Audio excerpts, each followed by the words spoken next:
আমরা যারা মেডিকেল প্রফেশনের সাথে যুক্ত আছি তাদের কাছে ক্যানুলেশন একটা খুব গুরুত্বপূর্ণ বিষয়। আশা করি বুঝতেই পারছেন। আমরা যখন হসপিটালে কাজ করি তখন আমাদের ক্যানুলেশন করতেই হয় এবং সেটা ভীষণ ভীষণ ইম্পর্টেন্ট জিনিস, কারণ সেটা ভালো করে না করতে পারলে অনেক সমস্যা হতে পারে। তো তাহলে আজকে এটা ছোট্ট টিপস একটু শেয়ার করে নিই আপনাদের সাথে। আশা করি যারা নতুন তাদের খুব হেল্প হবে। আমার প্রথমে প্রয়োজন হচ্ছে যে মানুষের উপর, মানে যে পেশেন্টটা আমি ক্যানুলেশন করব তার এবং যে করবে দুজনের পজিশন ঠিক আছে কিনা, যে পেশেন্টের উপর করা হবে সে কমফর্ট জোনে আছে কিনা, সে কমফর্টেবল কিনা। নেক্সট হচ্ছে ভেন চুজ করা। ভেন আমি কেমন চুজ করব? সবসময় ভেন চুজ করতে হবে স্ট্রেট ভেন। স্ট্রেট ভেনগুলো খুব ইজিলি ক্যানুলেশন হয়ে যায়, তাই আমরা সেটা চুজ করব। যদি কোনো অপশনস না থাকে তখন আমি জাংশনসগুলো চুজ করতে পারি, বা যেগুলোতে ব্রাঞ্চেস আছে, কিন্তু ব্রাঞ্চেসে করলে খুব তাড়াতাড়ি সেই ভেনগুলো নষ্ট হয়ে যায়।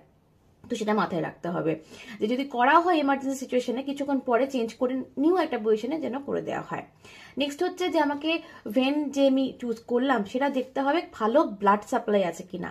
তো সেই ব্লাড সাপ্লাই যে ভেন আছে সেরকম ভেন আমাকে চুজ করতে হবে।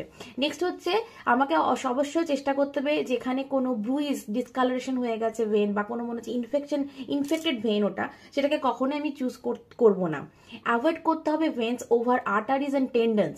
আচ্ছা, চেষ্টা করতে হবে ইউজ ভিজিবল এবং প্যালপেবল এবং বাউন্সি ভেন।